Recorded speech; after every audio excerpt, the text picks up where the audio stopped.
Ladies and gentlemen, welcome to It's Rainmaking Time. This is Kim Greenhouse. It really is a dawn of a new day in capital and equity investments. We are going to be talking to the goddess of crowdfunding, and I'm not kidding. Stay tuned here. Listen up, because Ruth Hedges, who is the CEO of Unismart Capital Software, Inc., who's the creator and key architect of the Funding Roadmap online licensable platform, is responsible for pioneering a new and innovative virtual system for business planning and due diligence reporting on the cloud. She is the creator of Global Crowdfunding Day, which takes place on April 5th, my mother's birthday, by the way, and it's no accident it happened on this day because my mother watched me for years complain about the structure and criteria for raising money and how inequitable and unconscionable it is. And the fact that this Global Crowdfunding Day is occurring is fantastic. Ruth has worked on the most important laws that have changed, the actual creation of the new laws on raising money online. She actually was part of writing the initial document. She has many gifts and abilities. She is a board member of the governance committee for the Crowdfunding Professional Association, known as CFPA, and is a founding board member of Crowdfund Intermediary Regulatory Advocates, CFIRA. She's a council member of the Crowdfunding Accreditation for Platform Standards, CAPS program, which is an initiative by crowdsourcing.org to promote the adoption of the best practices for the operation of crowdfunding platforms globally. She's featured in the Chronicle of Philanthropy, as well as the New York Times, the LA Times, People magazine, for her work with Oxfam America and the Hollywood Hunger Banquets. She's featured on all of the networks, including the Financial News Network, who produced a 2-part series on Miss Hedges for the show American Entrepreneur. Boy, she rocks and rolls. She is also a founder of Crowdfunding Roadmap, which is coming up on October 14th in Henderson, Nevada. It's the second annual Global Crowdfunding Convention and Boot Camp, where people come from different parts of the world who are business owners, entrepreneurs, investors, crowdfunding professionals and enthusiasts, funding portals, investment bankers, financial advisors, venture capitalists, angels, incubators, business coaches, mentors, secondary stock specialists, equity analysts, journalists, as well as tax, legal, and regulatory experts. Wow, it is my divine pleasure and an honor to welcome this crowdfunding goddess, Ruth Hedges, to It's Rainmaking Time. Good morning. Good morning, Kim. Thank you so much. Well, it's all true. That was, was wondering who you were talking about. They all wonder when they're introduced, but if they're being introduced, they're important. That's the most important thing. Thank you. Many, many years ago, before It's Rainmaking Time came to be officially, I searched out Muhammad Yunus in Bangladesh and did an interview with him and sent it all over the United States because I felt his work was a kind of crowdsourcing platform that was person to person, but not over a computer. And then I started to look at all the different criteria of what was in the way of people being funded in these startups. And I isolated every facet of it and came up with something 25 years ago, but it was so early, crowdfunding as a name never existed. So I want to tell you, timing really makes a difference. Also, you are so uniquely suited to have done everything that you're doing and to be doing what you're doing, to really be the point person in this. And I'm so honored to have you here. Welcome again to the show. Thank you so much. I really appreciate that. Talk a little bit about the new laws. We had Michael Markowski on actually a year ago in October, talked about the new laws coming in. I really didn't know if they were going to happen. Talk about the law that you helped write and structure. We wrote what's called Title III of the Jobs Act. And basically what it does is it allows anybody in the United States, a U.S. citizen, based on their income, to be able to invest in a crowdfunded registered business looking to raise capital. That business has to be working with a registered funding portal or broker-dealer, but they can go out on the internet and they can solicit any one of 300 million Americans.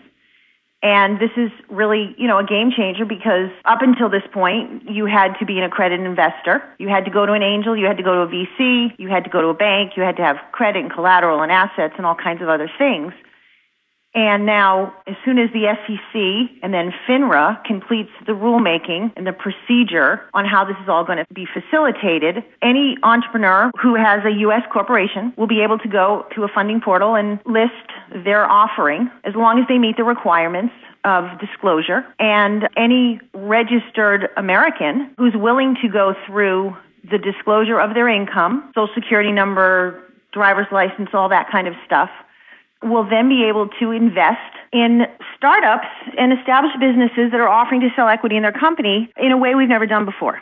Suppose you have people that are sitting with a trust and they don't have traditional income. They're just sitting on a trust. They have millions or hundreds and thousands of dollars and they're ready to go. Are you telling me in this new system that if the U.S. government deems you don't have an acceptable income, you can't invest? Are they earning interest? Yeah, maybe the trust is earning interest. Maybe they don't work at all. They just sit fat on their trust. You'd have to talk to a securities lawyer about that. I wouldn't know the answer to that. Okay. What about a company that wants to invest? We're mixing apples and oranges here. Okay. Title II is the form of crowdfunding which started on Monday. The ban on general solicitation was lifted, and people who register, do a Reg C, not a Reg D, but a Reg C, can raise as much money as they want from whomever they want. That's a form of crowdfunding because the general solicitation rule has been lifted. So now the crowd of accredited investors, which is somewhere around 8.7 million people, can now start to be exposed to all these different offerings, which normally they weren't exposed to. I mean, there is this myth, basically, that all these business plans that people are writing were somehow being seen by millions of wealthy people who were rejecting them. But the truth is they weren't even being seen, because only about 750,000 accredited investor, angel, VC-type people invest in those business plans every year. So it's only a fraction of the 8.7 million people who could legally invest in them, but they never saw them. So now, because of the ban on general solicitation, you could be driving by a billboard, a bus bench. You could have a full-page ad in a newspaper, a magazine, and be exposed to these offerings. And that's part of Title II. But Title III is a very limited, specifically structured thing. There's a cap. You can only raise $1 million in any given year. You can't take more than $2,000 from most Americans who earn below $40,000 a year. If they make between $40,000 and $100,000, it's 5% of their income.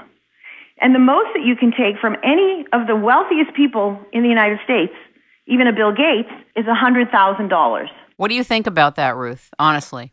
Oh, I don't like it at all. I think it's disgusting. This was not part of, you have to understand the original draft of this was very different than what we ended up with. And it went through the House, they made changes, and it went through the Senate, they made changes, and they voted, and we got what we got. And hopefully we'll be able to go back and make changes. What we're hoping is they just start the process, because we can't figure out what's going to work and what's not unless we're doing it. And the SEC has been holding this up. They've missed 2 deadlines. The first was July 30th, which was for Title II, which just started on Monday, September 2013, when it was supposed to be starting in July of 2013. Title III was supposed to start January 1st of this year, and we haven't seen any of the rules for Title III. At the moment, with your current knowledge and understanding and experience, are the portals changing? In other words, is the government now a hybridized part of all the portals of crowdfunding? There's a difference between a portal and a website. Right now, there are crowdfunding websites, 600-700 of them around the world. They do what's called reward-based crowdfunding, and they can raise as much money as they want. There's no limitations on that at all, which is really what's so strange about all of this, because there's no regulations around that. There's nothing. It's like a free-for-all. And it works. There's very little fraud. There's very little problems with the system at all. The minute you throw in a stock certificate, it somehow changes everything. That's why we needed all these regulations, and it's stifling innovation. It's paralyzing job creation. Totally. And it's wrong on every level, and I don't understand. We are free to do whatever we want in this country with our money. Supposedly, yeah, right? We can buy as many lottery tickets as we want. We can go to a craps table and put our entire paycheck down on a craps table, or our life savings, or anything else we want. I mean, we can go and shop and buy a $20,000 pocketbook. We have the freedom to do what we want in this country, except when it comes to investing. All of a sudden, we need somebody to manage, take care of us, protect us. It's a gamble. I mean, we have a very high failure rate in this country. 3 out of every 4 startups fail in the first 3 to 5 years. So whoever's investing in those companies, there's a high rate of loss. But it's never stopped us because the ones that do make it, like the ones that win the lottery, win big. And people are willing to take that chance and gamble their money. And they should be able to gamble their money on a startup. But we've prevented them from doing that. And because we've prevented them from doing that, we have harmed our whole economy. College students are graduating with all of this debt, and they don't have any education in entrepreneurship. That should be part of the education they get, so at least if they can't get a job, they could become self-employed and start their own business. And they could be taking all the knowledge they just learned and putting it back into the economy. But we don't have a system for that. When you first talked about the crowdsourcing or the crowd investing sites, I think 600 or 700 that are not regulated, is it because those businesses are just general businesses? They're not signed up with the SEC? They're not public? They don't have offerings? Not at all. They could be any or all of those. $100 million was crowdfunded on Kickstarter in the film industry alone. 10% of the films at Sundance are crowdfunded. You just don't own any equity. Now, what we've done with Title III is, when it's finally legal to do this, imagine if Harry Potter had been crowdfunded, the first published book, and you owned a piece of that entire franchise, or Batman, or any of these other entertainment entities that have become multiple billion-dollar entities, even restaurants. I mean, you could crowdfund right now on Kickstarter a small little hamburger joint. When you're able to do this with equity, then you could own a piece of a McDonald's. I always was under the assumption, false or not, that something like Kickstarter at the moment is like a gifting thing. It is a gifting. Okay. It's called reward-based crowdfunding. There's no equity. That's what I'm saying. Right now, you can't own a piece of any of those films. When it's legal to finally crowdfund for securities, if those same films or new films are crowdfunded, then you would not only potentially own a piece of the film, but you can own a piece of the franchise that might develop from that film. That's why I asked you what I considered is one of the key questions, which you did answer, which is that eventually we have to be liberated as investors to invest in whatever it is that we want, no matter what our past income is. I mean, that whole thing is bizarre. No, it is. It's bizarre. It's bizarre control. Antiquated. It's putting controls on things that... And why does the government want my ID, what I'm investing in? It's none of their business. Seriously. I completely agree with you. Unfortunately, this is the bill that we got. Now, if Congress could get their act together and actually work together, we could get some changes made, but the chances of that are slim and none at this point. So what we're saying essentially is, let's get this thing started. Right. Let's see how it works. It's not going to be for everybody. No more than an SBA loan is for everybody. Sure. Or venture capital. I mean, look at only 1% of the people that apply for venture capital get funded. So that surely isn't working for everybody. Right. Well, there's not really a whole systems approach to funding really yet. Crowdsourcing is inching up towards something connected to that, but it's not all there yet. But I'm so excited what you're doing. Talk to us about your conference. You had the first one last year, right? Mm-hmm. Talk about it. When the bill came out on April 5th, 2 of my business partners that I worked with, a group of other people to help write this framework, and to also walk the halls of Congress, get signatures, all of this stuff to get the Jobs Act passed, the crowdfunding bill and the Jobs Act, we're at the White House. And I got a phone call the moment the president signed the bill, thanking me and congratulating me for my work. And I got online and I looked at what was passed, and I realized, oh my God, I don't know anybody that's going to be able to do this. Somebody's got to start educating the public. So because I'm a software developer and I have a product called Funding Roadmap, which is a business plan and due diligence reporting system, coincidentally, very much applicable to the same disclosure requirements that was now in this bill, I thought, wow, I'm the perfect person to do this because I understand all this. So I thought I'm going to put on kind of a little boot camp. Well, this kind of little boot camp turned out to be the largest crowdfunding convention in the world last year. And then I went, wow, I may be onto something here. I lived in Las Vegas. We have the 25 largest conventions anywhere in the world are in Las Vegas. Maybe I'll make this 26th. And so this year we expanded it 3 days. We have people coming from 7 or 8 countries. We have the industry leaders from all over coming here and experts, and we're covering everything. I mean, things for financial advisors. There's like 30,000 independent financial advisors in this country, and then the other ones, and I can guarantee you none of them know anything about this. So what's going to happen when all these people go to their financial advisors and say, hey, I just heard of this offering. What do you think? Should I put some of my money in crowdfund and do this? And the financial advisors are going to go, what's crowdfunding? Because nobody's doing anything to educate them. So that's what I'm trying to do. I'm trying to cover everybody. We have the entire spectrum. We have people from Hollywood coming to talk about how to successfully crowdfund a film. We have CPAs coming. We have Doug Elinoff, who's one of the most esteemed lawyers in this country on crowdfunding, all of the legal requirements. We've got Jay Abraham coming to talk about marketing. We've got Doug Atkins coming from Guggenheim. We've got Tim Draper coming, and everybody in between, people coming to talk about how to make a great video, people talking about how to get press, how to use social media marketing. It's a process. It's a very big process. It's not something you impulsively do. So you don't wake up and say, hey, let's go try raise $100,000 on Kickstarter in a couple weeks. It'll never work. And you surely can't do that when the equity starts, because you have to prepare a current business plan. You have to have either audited or certified or self-certified financial statements. You have to have a valuation that you can defend and a whole bunch of other disclosure documents. So none of that's going to happen quickly from almost any company I know. And secondly, you have to have what we call social capital. So you have to have lots of fans, followers, and friends. And if you're going to do equity-based crowdfunding, you need probably 4 or 5 times more of those fans, followers, and friends than you would if you were doing just reward-based crowdfunding, because you have to convince them to disclose lots of information to the SEC before they're even eligible to give you their money or invest. And isn't that different than any other type of investment process? If an investor wants to put up 50 grand or 10 grand or 100 grand somewhere, does that investor have to give all that information? They have to sign a subscription doc confirming that they are a accredited investor. Right. Now it's more stringent. The issuer has to go to great lengths to confirm whatever the investor says is absolutely true, that they are an accredited investor if you're doing Title II. So you still need to be accredited? For Title II, you need to be accredited. For Title III, when it comes out, we still can't do Title III. We can only do Title II right now.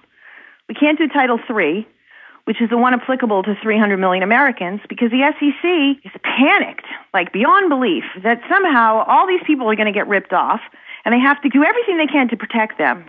They're going to strangle the entire process. They're going to make it so ridiculously complicated and terrifying for most Americans who've never invested that they just won't even bother.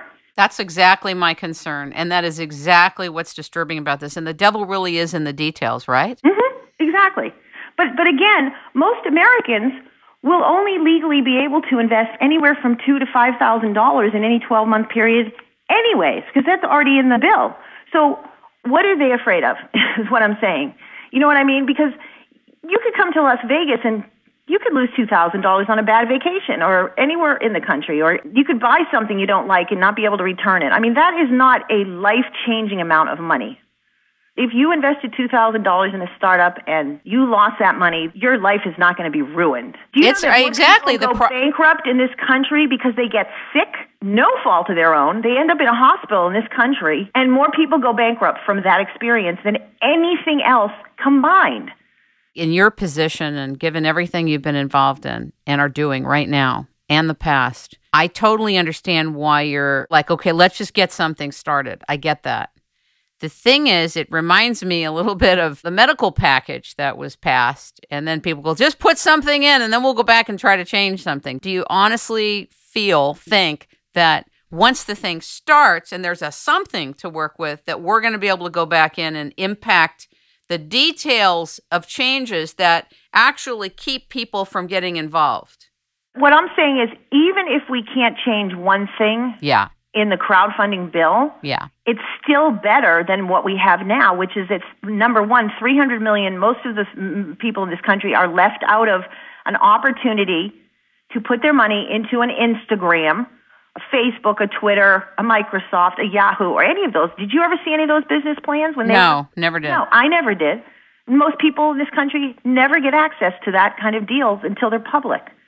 So that's already worth the other parts of this, the crazy making stuff. The second part of this is that we have 10 million people a year, according to the SBA, who attempt to start a new business. And majority of them never get it off the ground because they can't get access to capital. And we need those people to get access to capital because they are the job creators. I mean, startups create 60% of all the jobs in this country, much more than Fortune 500 companies do. So why wouldn't we want to make sure they had another way of accessing capital? I think you know what I'm saying? Yeah, absolutely. I think when it comes to innovation and when it comes to any type of revolutionary solutions that really require the funding, there are disruptive solutions and discoveries that are so important and need to be funded. And crowdfunding looked like this great opportunity to get several $1 million into those type of ventures and to get them rolling and to get momentum going. The thing I will tell you that gets my goat about one of the processes in crowdfunding, I've been very vocal about on my shows I've done on finance with people that are known all over the world in every area of finance, is this. See, I think that businesses are not just these inanimate things. And because physics is happening in business, let's say somebody's trying to raise $1 million and they get $800,000 worth of commitments. Now, in a rainmaking paradigm, in the paradigm in which I am aligned with, I want them to get that money. If they didn't reach their $1 million, so what? Release that money to them, let them get going. It's a huge boost of energy and commitment and flow through. Let them rock and roll, and it's much easier to raise your next round of money when money has first come in. So I'm really upset about part of the process that I think is destabilizing and lacking in motivation and is actually very negative, which is you don't get your goal, you don't get anything. I think that's totally wrong. That should be disbanded from all the crowdfunding opportunities. It shouldn't even be in there. It's like a nasty little thing. No, if you have X amount of commitments, whatever it is, you don't make it by the time your goal is, you release what's there, let them get going. They can always do another crowdfunding project, etc., or they could present it again. The fact is, when you have commitments of money, it speaks volumes to something. The fact that somebody's off X number of 100,000 or 50,000 or 10,000 or 5,000 and everything goes back to the people that just committed the money, absolutely treacherous. I would knock that thing right out of crowdfunding immediately. And I was very vocal with Michael Markowski about that. I said, all these crowdfunding mediums need to shift the consciousness. That little lever, that little negative thing, that little demonic piece needs to be lifted, and this needs to be liberated. Commitments speak volumes. And when people make financial commitments and they say go with their money, go. Get the momentum going, get the energy going. It changes the physics of the operation. Go, go, go. I'm very vocal about that. You may totally disagree, and if you do, I'd like to hear why. Well, first of all, let me say, in reward-based crowdfunding, there are lots of websites where it's not all or nothing. You could go to Rocket Hub. You could go to Indiegogo. And they don't stop it if you don't make your commitment? They don't return all the money to the people? No, you get to keep whatever you raise. Fantastic. Okay, great. I didn't know about that. I stand corrected. Last year, this was a $2.7 billion industry on reward and donation-based crowdfunding alone. It's projected 2013 is going to be about $5 billion, again, on reward and donation base. Now that the ban on general solicitation has been lifted, it's going to change everything. And as soon as the SEC comes out with the rules for Title III, it's projected to be a $300 billion industry someday. But what you just said is applicable to Title III crowdfunding. So it's all or nothing when you're selling securities. If you want to raise $1 million and you raise $950,000 and you can't get that last $50,000, you will get nothing. All that money will be returned and the whole thing will have been a complete waste. What do you think about that, honestly? Well, I think it's absolutely horrible. But there needs to be some way of measuring performance against the funding. So you can't just... Of course, I understand you have that. a business plan that says, I need $1 million to scale to this point and manufacture and do this and this and that. Well, if you only raised $100,000 and you got to keep the $100,000, you need to then give your investors an opportunity. You need to then present them with a completely different plan for the $100,000. They need to agree to that before their money is subjected to you. You know what I'm saying? Sure, I do. I do. But do you agree, in your experience, that most people are afraid to ask for the real money that they need? Absolutely, 1,000. To the tune of maybe 2 to 3 times minimum. They ask for 2 to 3 times less than they really need to get something done. Yes, absolutely agree. Okay, and so if you have this kind of offering, SEC regulation, first of all, you get people asking for way less. then it may be 2 or 3 times more what they really need. So if there's something that says in the regulation, I'm sorry, if you don't hit your goal, everything goes back to everybody. What is that? And why isn't it okay to keep raising money? I meet people all the time. They constantly are raising money.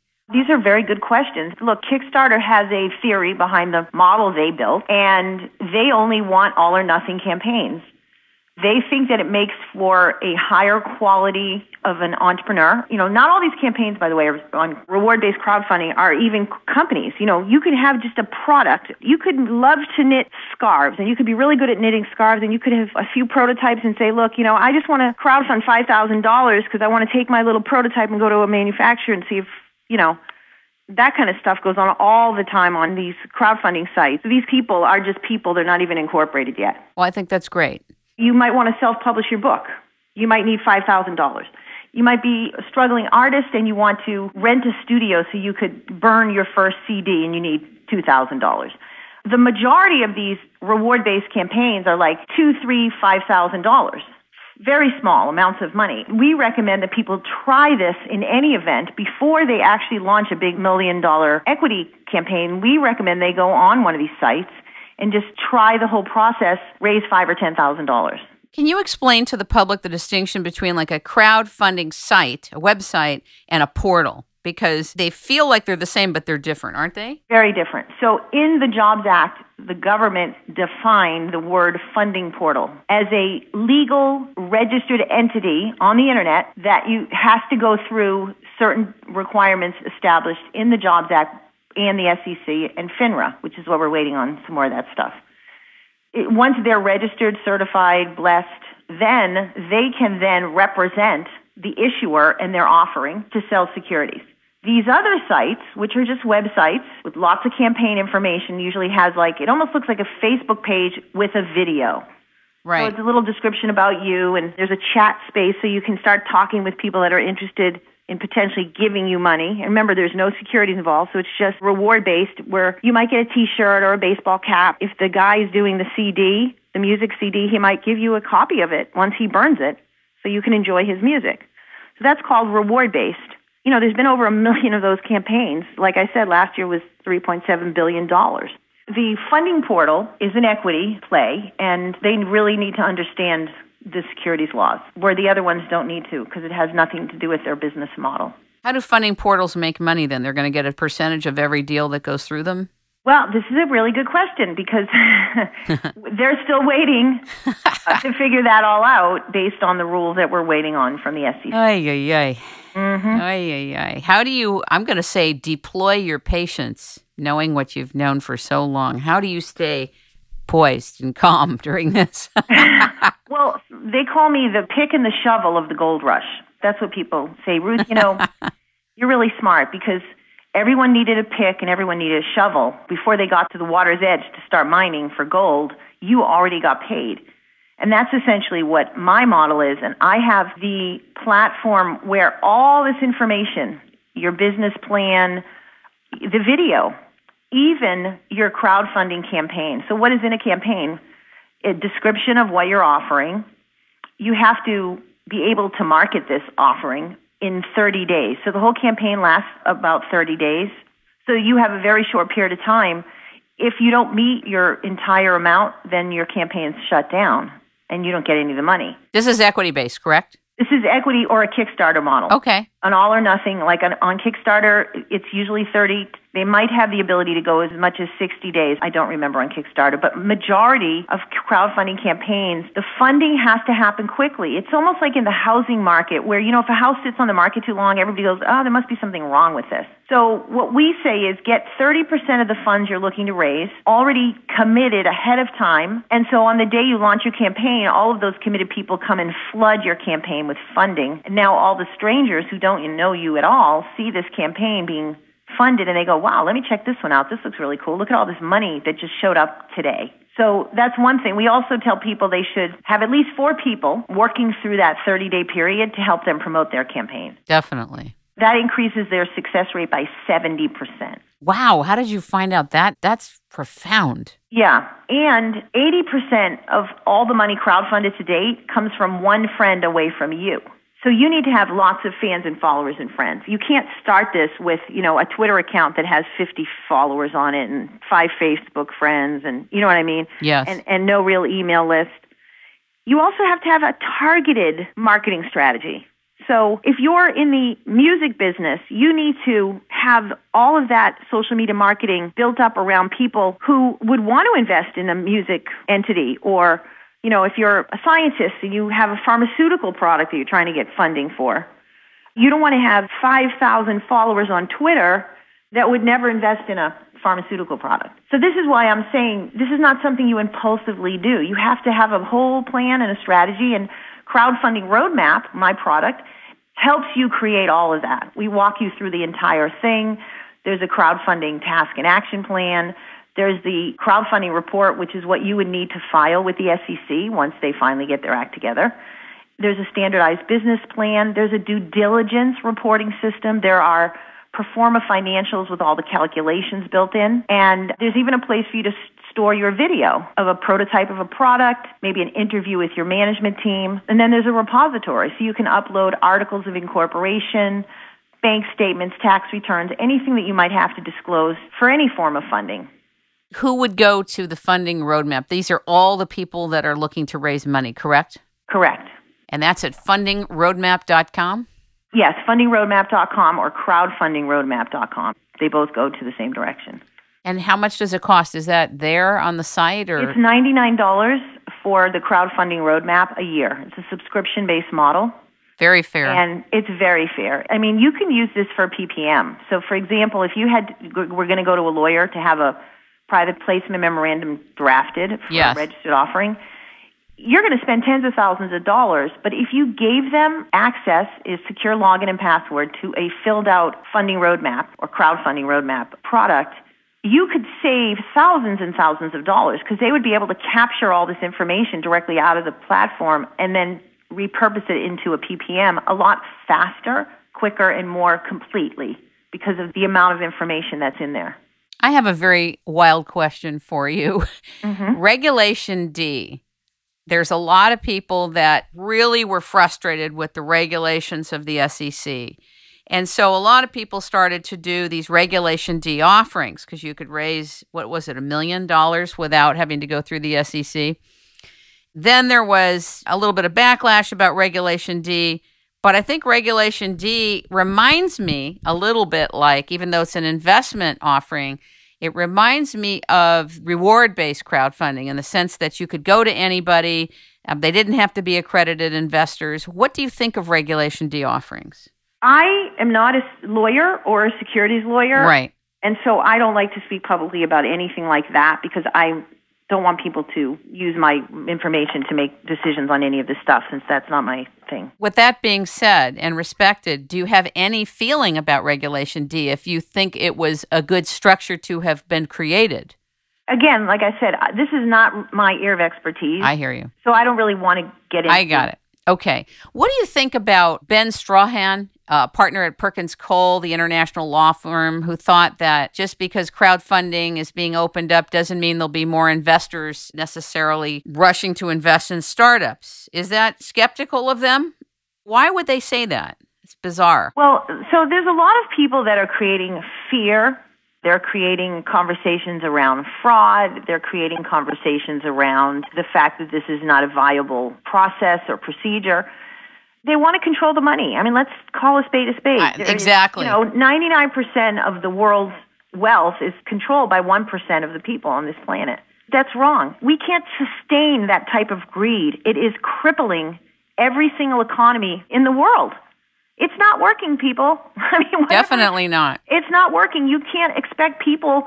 There is twice as much poor people in this country than there was 5 years ago. And where do you think they came from? The middle class.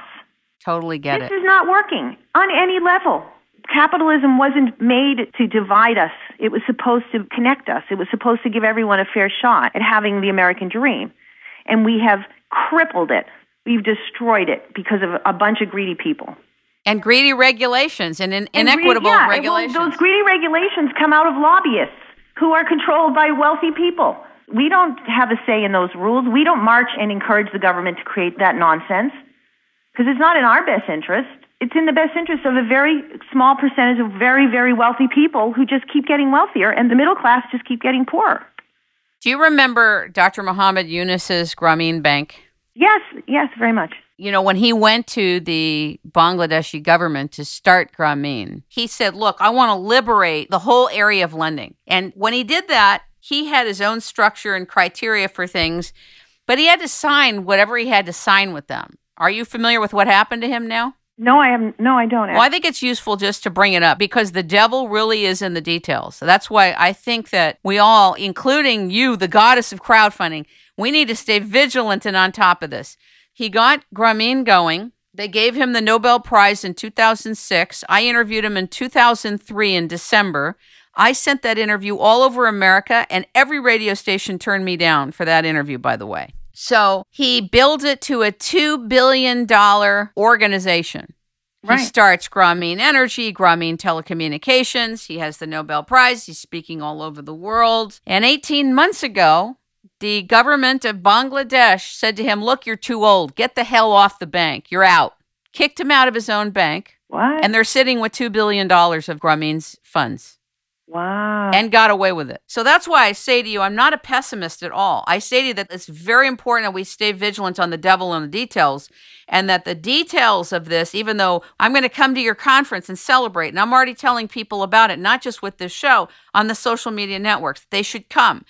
Because I think that we could have this. It's already happening, obviously. Talk about kickstarting it. You're already lighting the flame of this. But I really think the United States of America needs to band together and really become involved, because this is a grand occasion to have a say, to open this up and liberate it even more. You know, it's still confined. We still have shackles on with regard to this, but there's something to step into, right? Absolutely. And we're going to celebrate that something and know that we have to get the rest of the shackles off this thing. Right. We're going to celebrate the birth of the baby. The baby, though, is pinned down. That's what I'm celebrating with you. That's why we're having this conversation. So right now we have the roadmap, your crowdfunding roadmap. Right. You have the conference and boot camp that you're doing once a year, and you have workshops, right?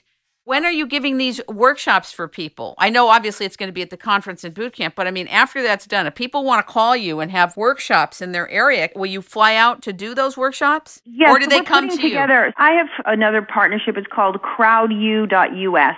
And basically this is crowdfunding curriculum that was written by a group of us, including a PhD, which I am not. The curriculum was taught by me over the summer at UNLV, the university here in Las Vegas. Then it was integrated into the Crowdfunding Roadmap platform. So there's 10 hours of curriculum. There's also a library, which is going to have white papers and audio files and video files from the convention. And it's going to continuously be updated so that the students can open up a tab, they can study the 10 hours of crowdfunding curriculum, then they can take a test. And if they pass the test, they can get a certificate of completion. And then the rest of the reporting system and planning tool is integrated in, it's all on the cloud.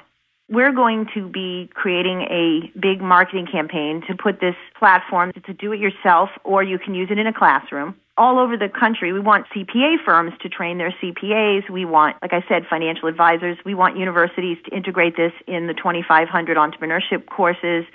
MBA classes should be using this. This should be part of every single small business development centers, SCORE, women in business, veterans in business.